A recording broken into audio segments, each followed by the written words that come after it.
ನಾನು ಕೊನೆಯದಾಗಿ ಒಂದು ಮಾತನ್ನ ಹೇಳ್ತೇನೆ, ಇಶ್ಯೂ ಡೈವರ್ಟ್ ಆಗ್ತಕ್ಕಂಥದ್ದು ಬೇಡ. ದಯಮಾಡಿ ನಮ್ಮ ಪೊಲೀಸ್ ಅಧಿಕಾರಿಗಳಿಗೆ ಮನವಿ ಮಾಡ್ತೇನೆ,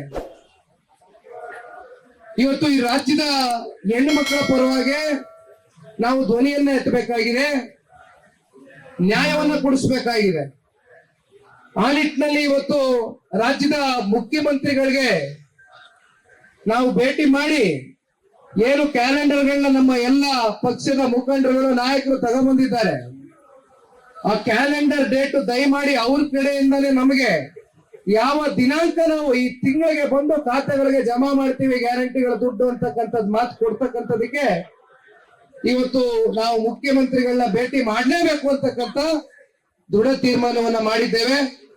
ದಯಮಾಡಿ ಪೊಲೀಸರು ಕೂಡ ನಮ್ಗೆ ಸಹಕಾರ ಕೊಡಬೇಕು ಅಂತಕ್ಕಂಥದ್ದು ಈ ಸಂದರ್ಭದಲ್ಲಿ ಕೇಳ್ತಾ ಕೊನೆಯದಾಗಿ ಹೇಳ್ತೇನೆ, ಇವತ್ತೇನು ಬೆಂಗಳೂರು ನಗರದಲ್ಲಿ ಫ್ರೀಡಂ ಪಾರ್ಕ್ ನಲ್ಲಿ ಒಂದು ಪ್ರತಿಭಟನೆಯಲ್ಲಿ ತಾವೆಲ್ಲರೂ ಭಾಗಿಯಾಗಿದ್ದೀರಿ.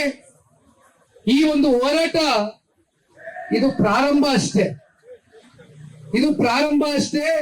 ಇಡೀ ರಾಜ್ಯದ ಉದ್ದಗಲಕ್ಕೂ ಕೂಡ ಎಲ್ಲಾ ಜಿಲ್ಲಾ ಕೇಂದ್ರಗಳಲ್ಲಿ, ತಾಲೂಕು ಕೇಂದ್ರಗಳಲ್ಲಿ, ಎಲ್ಲಾ ಕಡೆ ಕೂಡ ಇವತ್ತು ಈ ಕಾಂಗ್ರೆಸ್ನ ಸರ್ಕಾರದ ವೈಫಲ್ಯತೆಗಳು ಇವತ್ತೇನು ಅಭಿವೃದ್ಧಿ ಸಂಪೂರ್ಣ ಕುಂಠಿತಗೊಂಡಿದೆ, ಜನರ ಕಲ್ಯಾಣಕ್ಕೆ ಇಟ್ಟಿರ್ತಕ್ಕಂಥ ಹಣ ದುರ್ಬಳಕೆ ಆಗ್ತಾ ಇದೆ. ಇವೆಲ್ಲದರ ವಿರುದ್ಧವಾಗಿ ಜನತಾದಳ ಪಕ್ಷ ನಿರಂತರವಾಗಿ ಒಂದು ಹೋರಾಟವನ್ನ ಇಂದಿನಿಂದ ಪ್ರಾರಂಭ ಮಾಡಿದ್ದೇವೆ. ಕಾಂಗ್ರೆಸ್ನ ಸರ್ಕಾರಕ್ಕೆ ಬಿಸಿ ಮುಟ್ಟಿಸ್ತಕ್ಕಂಥದ್ವರೆಗೂ ಇವತ್ತು ಈ ಹೋರಾಟವನ್ನ ಯಾವ ಕಾರಣಕ್ಕೂ ನಾವು ಕೈ ಬಿಡ್ತಕ್ಕಂಥ ಪ್ರಶ್ನೆ ಇಲ್ಲ ಅಂತಕ್ಕಂಥ ಎಚ್ಚರಿಕೆ ಗಂಟೆಯನ್ನ ಇವತ್ತು ನಮ್ಮ ಎಲ್ಲ ಮಾಧ್ಯಮದ ಸ್ನೇಹಿತರುಗಳು ತಾವೆಲ್ಲರೂ ಬಂದು ಈ ಒಂದು ಹೋರಾಟದಲ್ಲಿ, ಪ್ರತಿಭಟನೆಯಲ್ಲಿ ತಾವೆಲ್ಲರೂ ನಮ್ಮ ಜೊತೆಯಲ್ಲಿ ನಿಂತು ತಾವು ಕೂಡ ಇವತ್ತು ಒಂದು ಸಂವಿಧಾನದ ಮುಖ್ಯವಾದ ಒಂದು ಅಂಗವಾಗಿ ಏನು ಕೆಲಸ ಮಾಡ್ತಿದ್ದೀರಿ.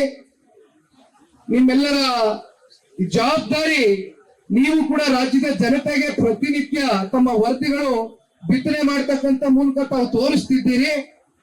ಮಾಧ್ಯಮದ ಸ್ನೇಹಿತರಿಗೂ ಕೂಡ ಧನ್ಯವಾದಗಳನ್ನ ಹೇಳ್ತಾ, ಬಹುಶಃ ನಮ್ಮ ನಾಯಕರು ಈಗಾಗಲೇ ಎಲ್ಲ ತೀರ್ಮಾನವನ್ನ ಮಾಡಿದ್ದಾರೆ. ಪಕ್ಷದ ಕಾರ್ಯಕರ್ತರು, ಮುಖಂಡರು, ನಮ್ಮ ಬೆಂಗಳೂರು ನಗರದ ಹೆಣ್ಣು ಮಕ್ಕಳು ಕೂಡ ಬಹುತೇಕರು ಇವತ್ತು ಸೇರಿದ್ದಾರೆ.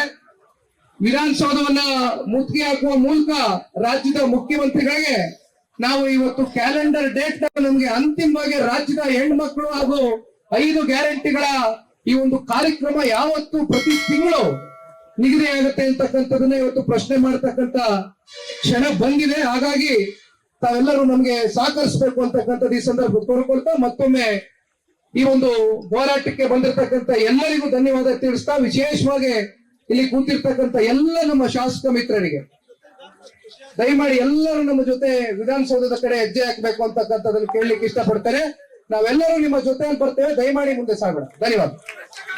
ಲೇಟೆಸ್ಟ್ ಹಾಗೂ ಇಂಟ್ರೆಸ್ಟಿಂಗ್ ಸುದ್ದಿಗಳಿಗಾಗಿ ಬಾಸ್ ಟಿವಿ ಕನ್ನಡ ಚಾನೆಲ್ನ ಸಬ್ಸ್ಕ್ರೈಬ್ ಮಾಡಿ, ಹಾಗೆಯೇ ಬೆಲ್ ಐಕಾನ್ ಪ್ರೆಸ್ ಮಾಡಿ. ಇದರ ಜೊತೆಗೆ ಫೇಸ್ಬುಕ್, ಇನ್ಸ್ಟಾಗ್ರಾಮ್, ಎಕ್ಸ್ ನಲ್ಲೂ ಮಿಸ್ ಮಾಡದೆ ಫಾಲೋ ಮಾಡಿ.